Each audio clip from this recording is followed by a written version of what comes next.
Opponent's mold to 6. Mold to 5. Mold to 4. Okay. Hopefully we're just playing against Dredge. Dredge is a really good matchup. Mold to 4, Godless Shrine. Oh, did they mold a Grief Ephemerate?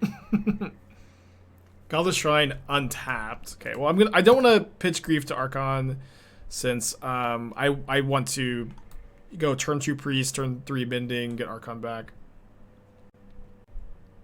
What kind of Esper deck molds to 4? I guess one that just got a little unlucky, huh?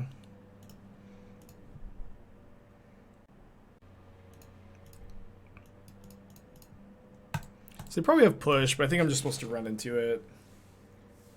Reanimator? Oh yeah, you're of course it's just Reanimator. Wait, then why did they shock though? Did they have Solitude Ephemerate up? That must be it, right? So I should Teferi first probably.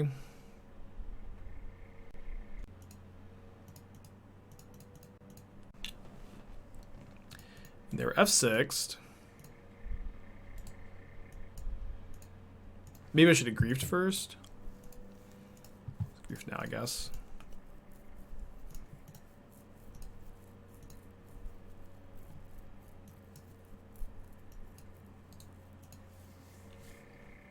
Yeah, the grief does nothing to stop my combo here, which is nice. So I can just flashback the Mending, and they can't discard the Archon, obviously.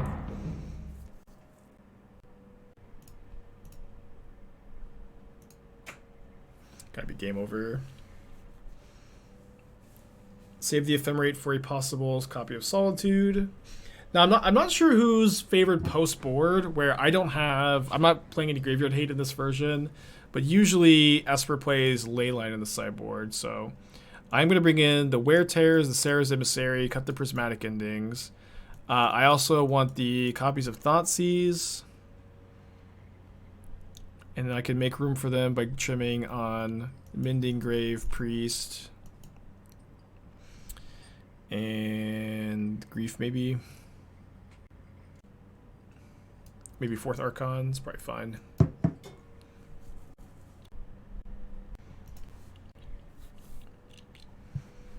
Okay, not gonna keep this one. Very colorful hand though. Opponent's kept 7. I'm definitely going to keep this. Let's put back, I think just the rights. They don't have Leyline. What's for lunch? I've never woken up on any day in my entire life and known what I'm going to eat for lunch. I know that some people somehow just know what they want to eat, and I have never done that once. I have to relearn how to forage for food every single day.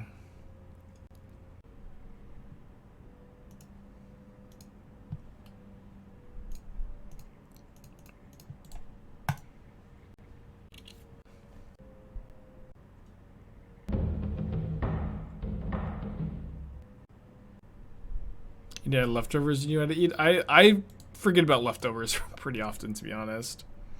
I'm exaggerating a little bit, but I'm you know, I just never think about what I'm going to eat until it's time. Okay, they overspent on Prismatic Ending. I guess it doesn't really matter. I will go ahead and draw a card with my Teferi to play around a second copy of Prismatic Ending. Yeah, it might be on Grizzly Beats this game. We'll see. Opponent, do they have Force of Negation? I don't know.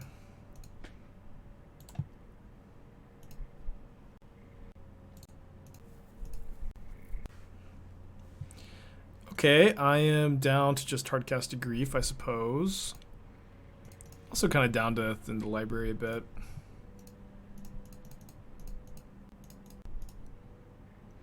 Grief, Solitude, Mending. Guess I'll take the second Solitude. Don't really care about the discard spells. And I'm not, the discard effect with Grief. I'm not that interested in taking Mending, of course. Nerdy, thank you for the 7 months. Appreciate you, buddy. Vegas, baby. Oh yeah, I'm pretty excited. Alright, they cast Mending. They must have drawn Archon. Discards Mulldrifter Grief. How could you ever discard Mulldrifter here? Over like the Solitude? I don't know. Maybe the Solitude's fine to keep. My friend Jalen made the sub notification. Made all the music for the channel, the opening song too.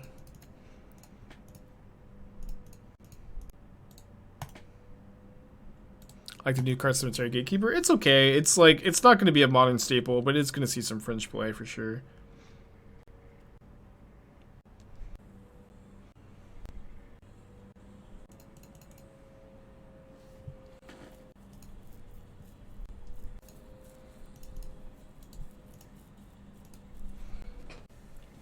Alright, so they do have 3 Mendings in the graveyard to flashback.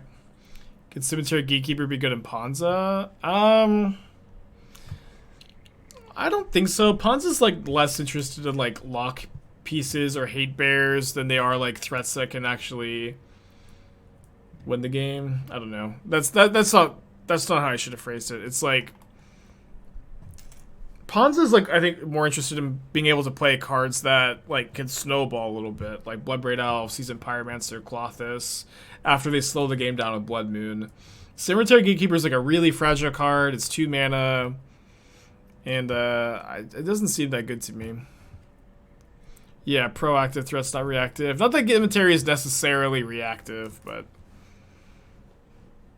that is, yeah, I think on the right track at least. I'm doing well, Eyelash. How are you doing today? Alright, let's go ahead and block here, and then I can draw step, persist the grief if I want to. Minusing the Teferi is like a little risky with the Archon of the Yard, but it's probably fine. I need to get something going too. I can also just cast Yorion. We in fact did not get anything going. I think I'm gonna wait on the Yorion. Just have so much good stuff. Like, yeah, if they like main phase the Mending, casting the Yorion's gonna be a little bit better, right? Oh my gosh, I minus the stupid Teferi. Oh, I minus instead of plusing. What am I doing? Well, I deserve this. Alright, select the Teferi. Discard Strand. We can hardcast Archon. We have a lot of good top decks here. Obviously, that was a bone-dead play, though. Or boneheaded play. But better lucky than good, huh? Game's not over yet. Maybe I'm supposed to grief them here. I think that's probably true. We did have a lot of good top decks there, to be fair. Alright, they conceded. Seems a little bit preemptive with Archon in the Yard. I don't know, there's no deck in the format that just has a great matchup against everything. And then, like, once you can accept that you're gonna have some bad matchups and you hope to dodge them, you'll be much happier. Alright, Yorion, Esper Sentinel, I guess they're playing Taxes. I'm gonna get the Triome here, it looks like. Probably a pretty good hand for this matchup. Neighbors for Hammer had a great 4-color league. Hammer stock is very low. I will say that I feel like Hammer Time is gonna be like the most popular deck in Vegas, and if 4-color has a good Hammer Time matchup, so that might be what I would choose if I were you. Yeah, Urinos is a good choice too. Man, we're all gonna be in Vegas. We're gonna be in the same room in a couple days. It's crazy.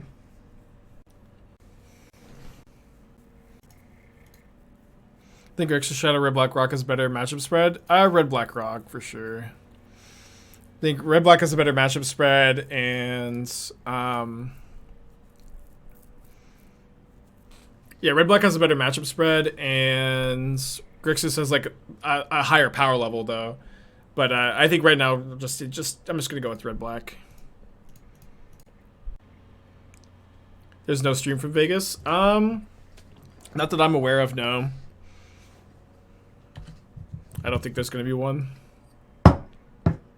Ambitious farmhand. Love to see it. Is Vegas gonna be GP? Like, yeah. There's both a modern and limited main event. For some reason, the modern one is first. I really feel like limited should have been first. But whatever. And because the Saturday time slot is just so much easier for people to make. Ephemerate? Take the Unmarked Grave. Yeah. And then, of course, yeah, like, people can get in the day before, buy cards for the modern main event from the dealers. Yeah, it doesn't really make a ton of sense, to be honest, but, you know, I'm not in charge of organizing it. Yeah, and then people like to play day one of limited events and hope to like get a really good pool, and they don't always get a good pool, so they like want to be able to drop and play constructed too. Hall's not open Thursday. Sorry, Friday. Yeah, the Friday should have been Saturday should have been limited, and then Saturday, Sunday should have been modern. In my opinion. Maybe they were worried that just like nobody would play. Do I evoke Mulldrifter here and then hope to... See, they got Cauldra. Maybe I'll just go Teferi Bounce Giver.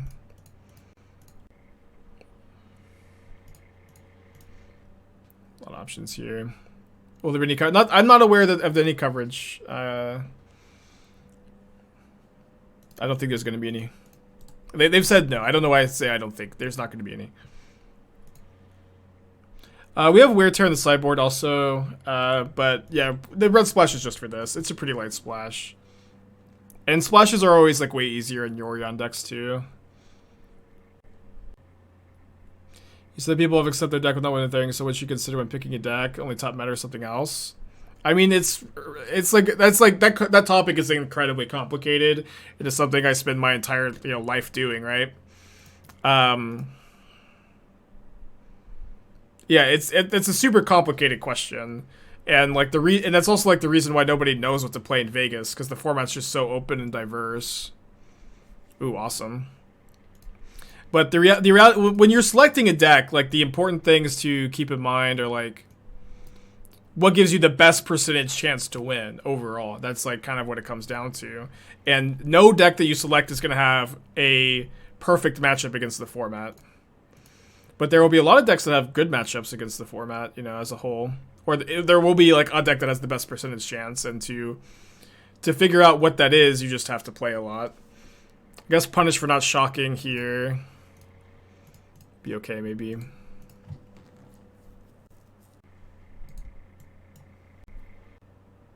Like when you're like, there's a lot of decks that are like viable. There's a lot of decks that are like will be competitive.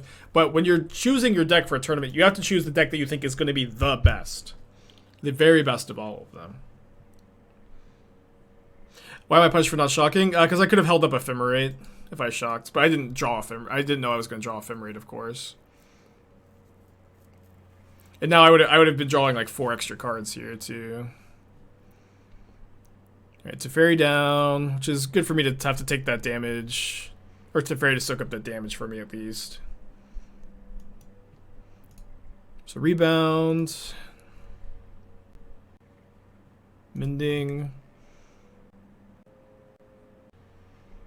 They have 8, 9, okay.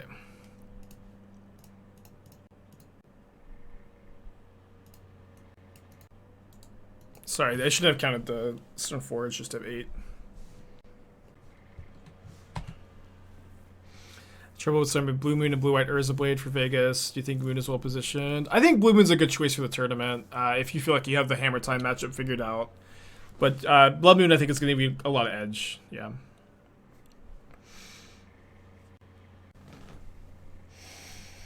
Okay. I haven't seen too many Skyclaves lately. So I'm going to take 8, go down to 5, then I'll go down to 2 when I activate Priest and Archon, but then I have 2 Ephemerates, which is going to be enough, I think.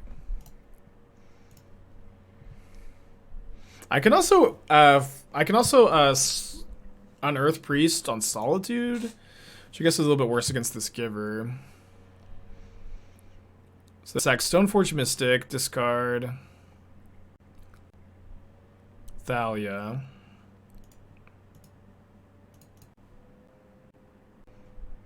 Does Red Black Lurrus actually need Ragavan? You can play Dark Confidant instead. It's not like a great budget choice, of course, since it's also a very expensive card, but your deck is also worse without Ragavan by like a significant margin. I don't want to sugarcoat it, but you know, does X or Y deck absolutely need, you know, whatever is, you know, the answer is almost never yes. You have to play this card, otherwise you have no chance to ever win.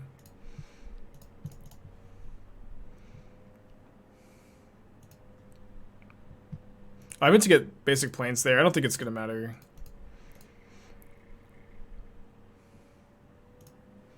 Because we just get to get them all. Watery Mine's been pretty good. I've liked it a lot in this deck so far. I'm just gonna do this main phase so that they can't draw Solitude. Pretty good. Yeah, probably have Rest in Peace and Sanctifier. Probably also want these pushes against Thalia. Usually don't like Grief in these kind of matchups.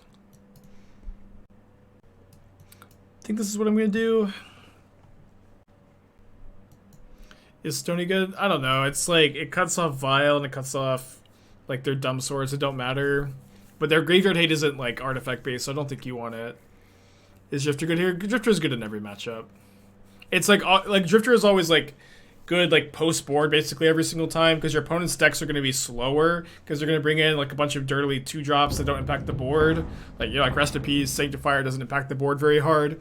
And while they're, you know, spending their time and mana mulliganing to that and doing that, you just Mulldrifter. That's kind of the idea behind the card. Is finding Teferi a big enough draw, or would Spellseeker be much better at monitoring them? Spellseeker would be like broken in Modern, maybe. Spellseeker would be like so absurdly good in this deck. Can you imagine? You get to find Ephemerate, Persist, or Unmarked Grave. So yeah, Spellseeker would be absurdly good.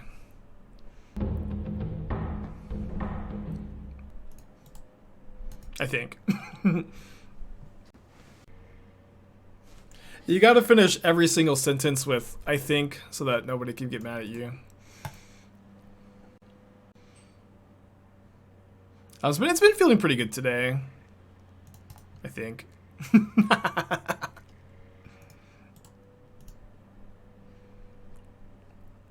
Probably getting Watery Grave here, I think.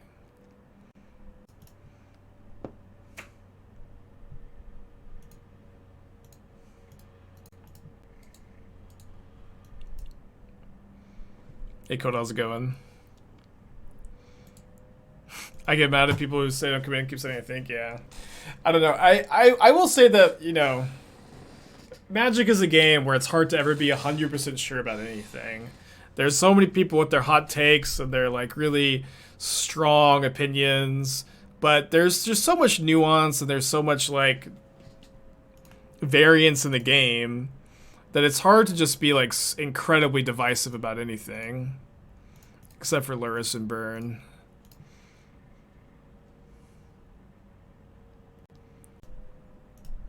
You know what I mean?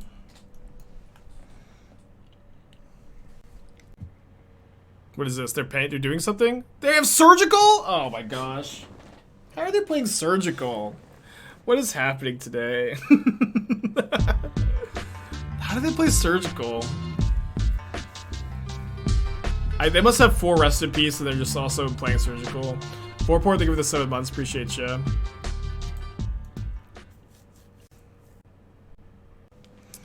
Okay, so I can't go Mulldrifter plus Ephemerate next turn because of Thalia. Yeah, they just wanted it more. At least they surgical that and not my Oh, that's a great draw. Yeah, but at least they surgical data, not my Archons. Yeah, there's an anti-graveyard Discord whenever I play this deck. Apparently.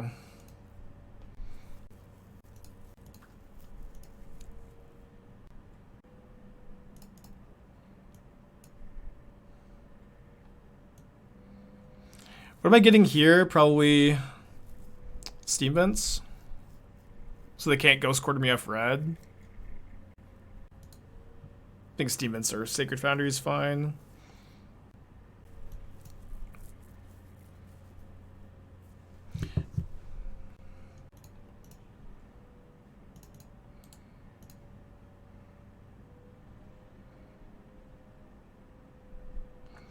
Get slammed for one by the ambitious farmhand. I may never recover. Was the last time I ran into Mono Blutron? It has been a while.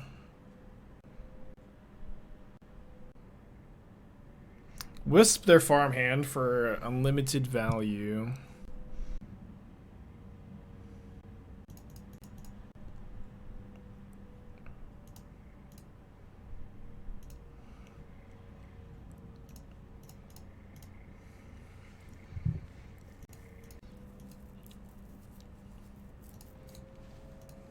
That's pretty good.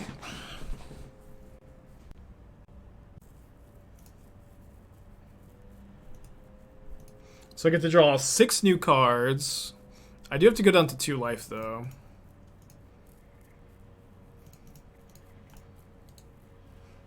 I guess if I hit Solitude, I'll probably just kill this right now, yeah.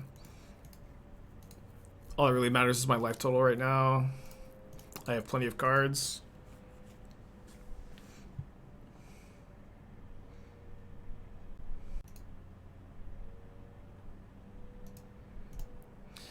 This is some above average value, I'd say. Slightly above average.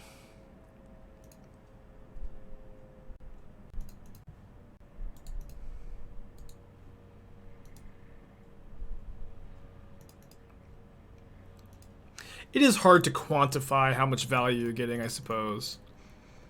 But I know that I'm definitely sure this is above average. Alright, I'm just gonna Ephemerate again and get the amount of cards in hand.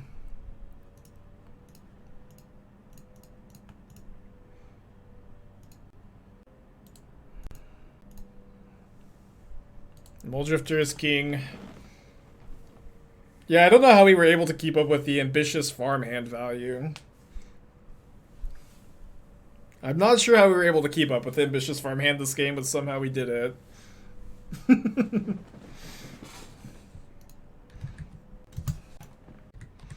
And whenever a card for like Phoenix gets printed, I'm always like dreading it because then I have to play Phoenix and endure just like the vitriol of chat suggestions. Okay, playing against Hammer. Definitely a slow hand to have against Hammer. The chat suggestions when I play Phoenix, they're just on another level. They're so all over the place. I would love to see like some kind of AI harness the power of Twitch chat suggestions and see how they would build, how you guys would build Phoenix if you guys were all some kind of like consciousness that could be wielded. I wonder how that would work if you could write some kind of code.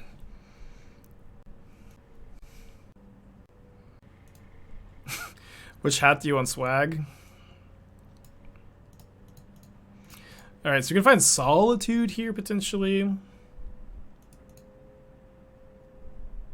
We're gonna have to draw well no matter what.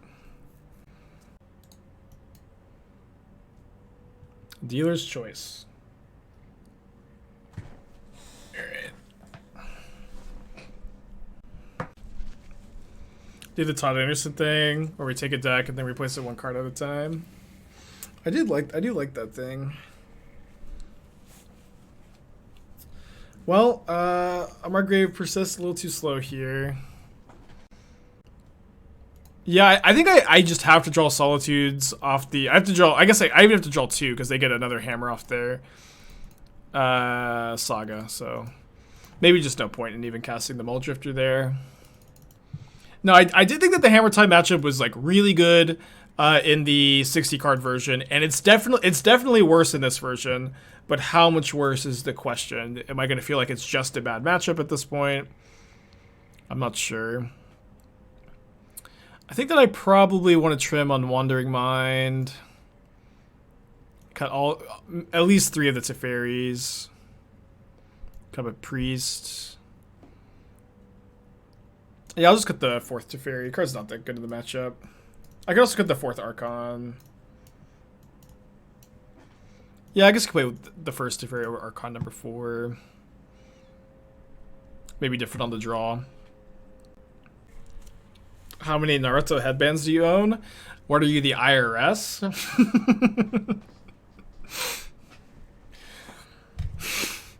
It's funnier in my head, maybe.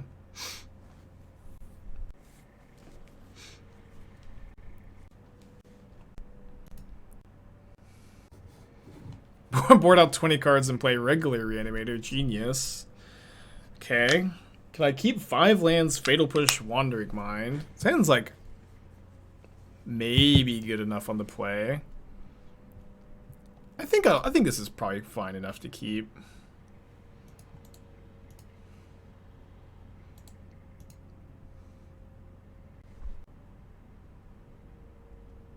Never mind. Folded to the Thoughtseize. We'll just see how good our top decks are. Okay, also my computer is about to go ding-a-ding. It's not your computer, it's my computer. Oh, I didn't do it, never mind.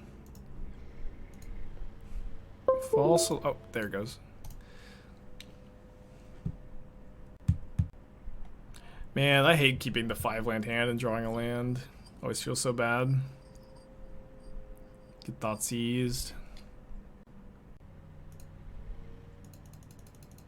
Oh, they kept a 1-lander. Okay. That's a start. That's a start. And Stony Silence, pretty good against the drum too. Let's go play that. I think I'll just play a tapped Godless Shrine now. They found their 2nd land, so they have 6 spells. Not great, I guess. Sanctifier and Vec. Exile my Wandering Mind. I draw another land.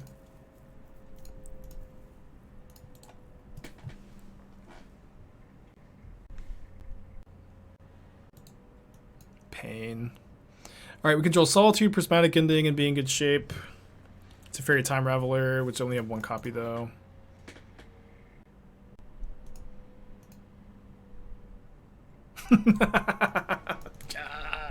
Oh, I could have played the Yorion to chump block, sorry. Then we would have drawn the ending. Oh my gosh. Sorry, I forgot we could just chump block with Yorion. Still just like a mind-numbing game. Alright, let's keep this.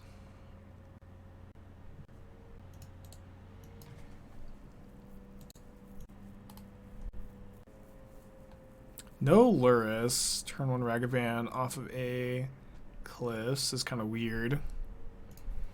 It's just Prismatic Ending, I suppose.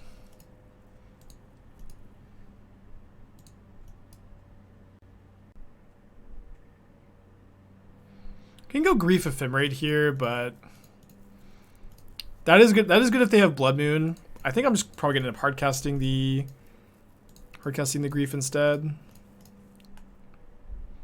And hope that they're on. Yeah, I hope they're on Liliana and not Blood Moon. If they are on Blood Moon, I'll get my basic planes, and we'll be in. Then we can Grief Ephemerate next turn, I guess.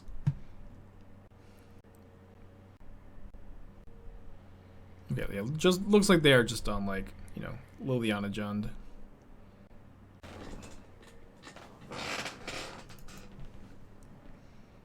I imagine they minus. Yep.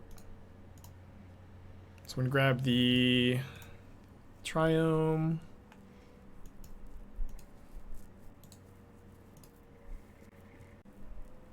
Yeah, it is weird to call it Liliana Jund, but I think that's also what Reed called it in a recent Channel Fireball video, and Reed makes the rules. I should probably Grief this turn. But Wandering Mind plus Ephemerate is super tempting. Someone, V2, thank you for the 7 months. Appreciate ya. They have Colongon's Command, Abrupt Decay, Terminate, Mystery card. I guess I'll take the command. You would have thought a year ago that people wouldn't play Lilion and Stock Jund anymore. I don't think a year ago it's like really that big of a stretch. You know what I mean? Oh, of course, the old Grief bug, huh? Yeah, it doesn't feel like that much of a stretch to me. Should I discard the Ephemerate or the Mind? Because I can Rites the Mind. I guess I'll discard the Ephemerate.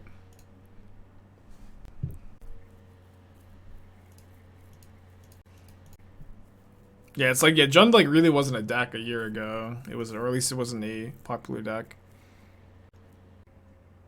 I feel like I'm gonna brick on this Wandering Mind. Okay, I'm glad to be wrong here, but I did get the distinct feeling that I was gonna brick. I'm gonna take the Rites. That's a good card to discard to Liliana here. Is Wandering Mind as hard as it looks? It's been, I think, very impressive today. You know, it's not like, it doesn't say 3 mana to win the game, but I think it is very good in this archetype. Yeah, they still do have Decay and Terminate in their hand, but I mean, if they're using their creature removal on my Wandering Mind, it's a pretty good exchange for me. They sack, so they must have just drawn Liliana, right? No, they drew Ragavan. Okay. So the hand is Decay, Terminate. So if I draw land, I'm probably just going to Solitude their Ragavan. They exile the land from the top of my library. So that is not the timeline anymore. Could evoke Mulldrifter. I think I'm going to flashback Rites on Wandering Mind. Obviously Naruto's on Fortnite. What do you think I've been doing with all my free time, huh? Buying Naruto headbands? What's the big draw towards Wandering Mind and otherwise Esper deck? The big draw is like being able to outgrind deck opponents, especially when they just play a lot of graveyard hate. That's the, I would say, the biggest draw. Wandering Mind is also like an incredible card in the archetype. You just can't fit it into Esper, and your mana, and it's also harder to splash in a 4-color deck too. I think I'll Solitude the Ragavan. Just rewatched the Rag and the Farmhand. He's okay card. I mean, that's exactly what I was saying. You should watch like a little bit later. Like, but yeah, it is an okay card. Yes.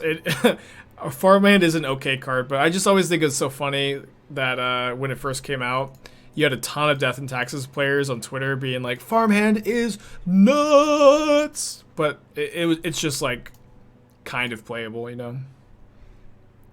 It's just like very much. You know, it's like a card you can put in your deck. That's kind of it, right? But you just had so many people freaking out because that's just like the standards Death and Taxes players have. Yeah, so I'm just gonna get Archon in the yard and then cast Mending. I don't want to cast the Priest into the removal. I enjoy Fruit with the deck tag. Jeskai, Wandering Saheeli.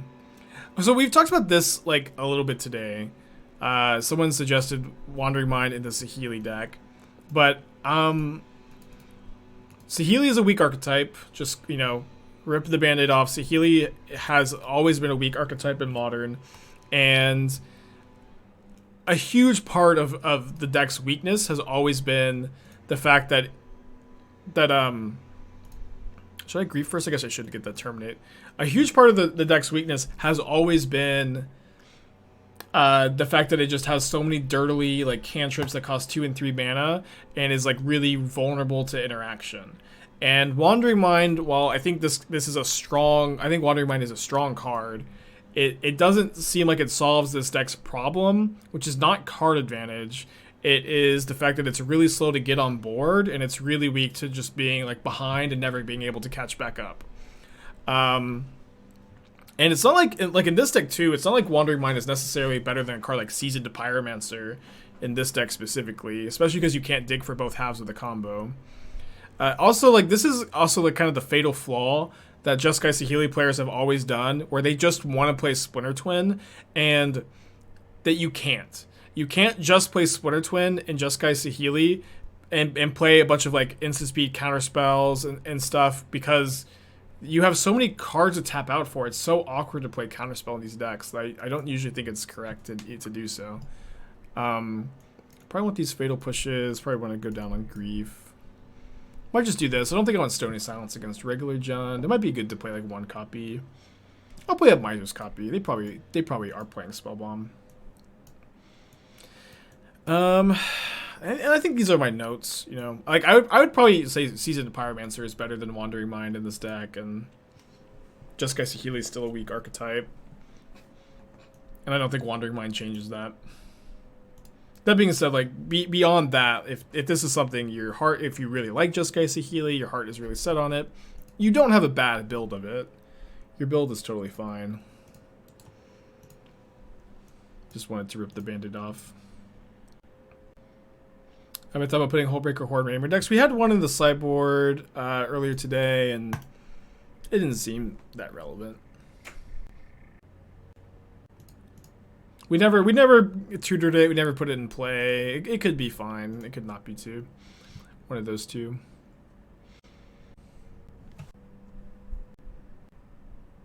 They kept the one land Ragavan hand, huh? All right. Well. A little bit late to the party, but welcome addition to the team, Prismatic Ending. Yeah, I don't really understand why people are always like, Yorion decks are impossible to shuffle. I guess they've just like never played EDH, which is fair, but like I feel like I don't have I've never had difficulty shuffling an EDH deck. I don't really know why Yorion decks are impossible to shuffle.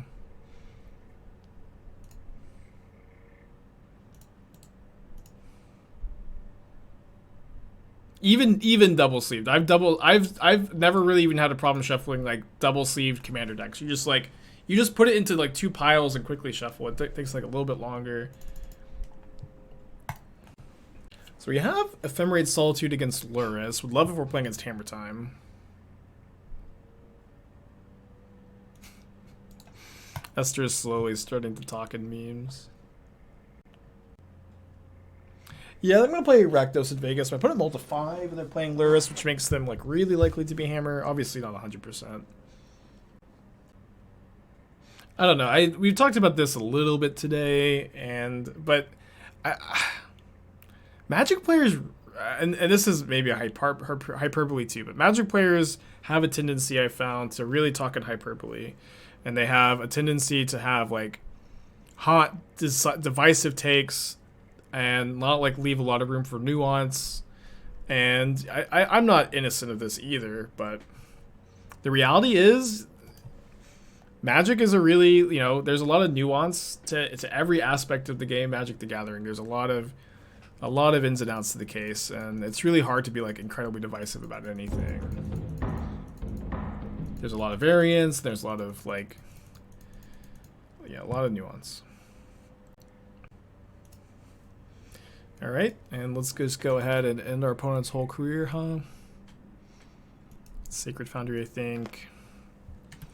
I think I'm going to pitch the Teferi because I've got a good 2-mana play and a good 3-mana play. And this is a good trick to keep in mind. You want to exile the Sentinel before the Evoke trigger happens, so you don't let them draw a card, of course.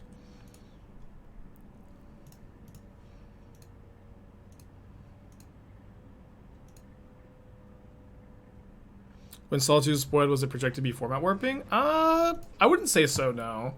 But it's also like when Solitude was spoiled, people didn't know that Hammer Time was going to be the best deck in the format because Urza Saga is amazing with Hammer. Like it took like a couple weeks for people to figure out the Hammer deck, and like I don't know that people don't seem to act like they don't realize that Solitude is like one of the best, is such a good card because Hammer Time is the most popular deck.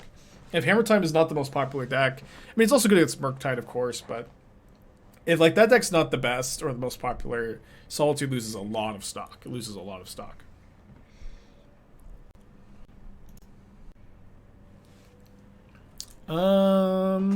This hand has Solitude.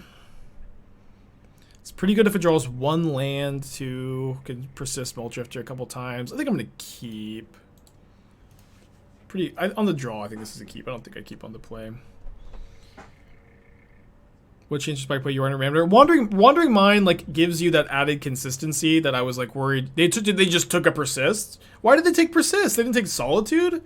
They didn't take Mending. I guess maybe Mending is not good. They just alright, Persist. I feel like they didn't think about that at all. Yeah, so Wandering Mind gives you a big degree of added consistency, right? Which is not something that you had access to before Wandering Mind was printed. That kind of effect.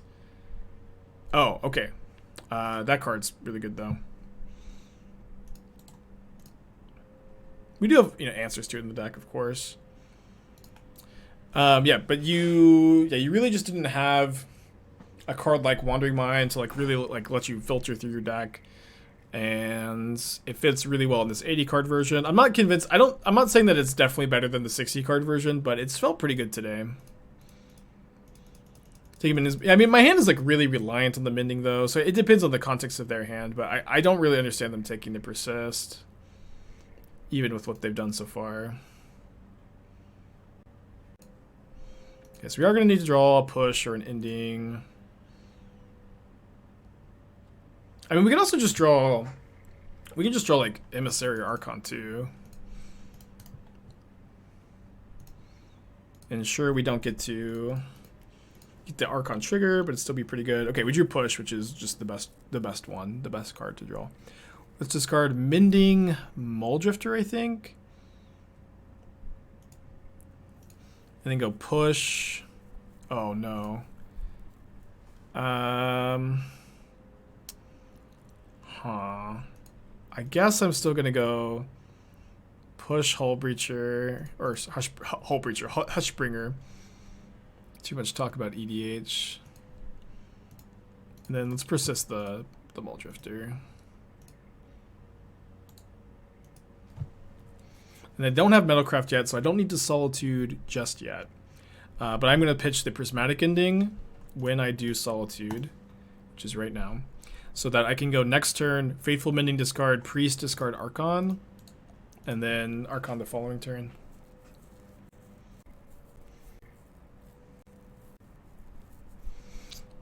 Alright, Dark Confidant's good for them to refill. Do I want to flashback Mending now? I don't think so. I think if they draw a Graveyard Hate spell, then the cards I discard with Mending are probably going to end up being different. They revealed Hushbringer again. It is good here, but I do just get the Archon in play anyways. Might not be good enough. We'll see. Let me cast this now. If I draw Ephemerate, I'm just gonna cycle or draw 2 off of it. It's not a bad one either. They put Lurrus into their hand, maybe. Why not get Priest down, then Mending and Reanimator Archon next turn? This gives me more options if they play a Graveyard Hate spell. That's a bit more mana efficient, maybe. I mean, it is more mana efficient. Sorry, my phone's ringing. I also get to be up an extra card too this way, which is not irrelevant, but maybe not super relevant.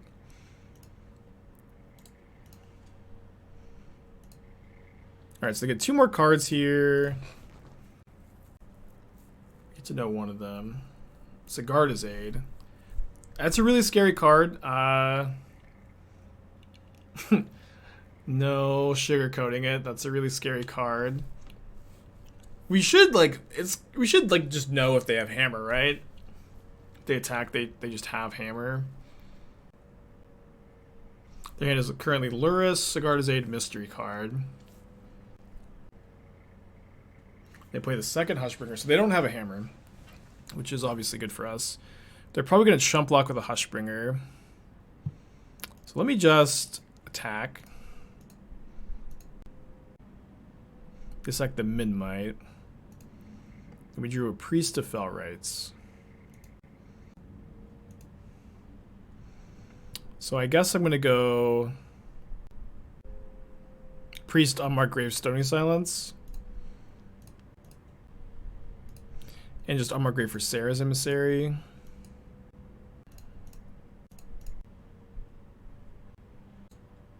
Not the worst turn. We're at 15 life, which also means we survive a hammer hit from any of these creatures, which is a big deal. Would this deck play Faithful Mending? No, because the format, you would play a different deck. You would if you had Faithful Mending, you wouldn't play an 80 card version. You'd play a 60 card version. So 4-1 that league. Deck's been feeling pretty good. I think I want to play one more. Just get a good read of it. Lost to Hammer Time that league, beat Hammer Time that league.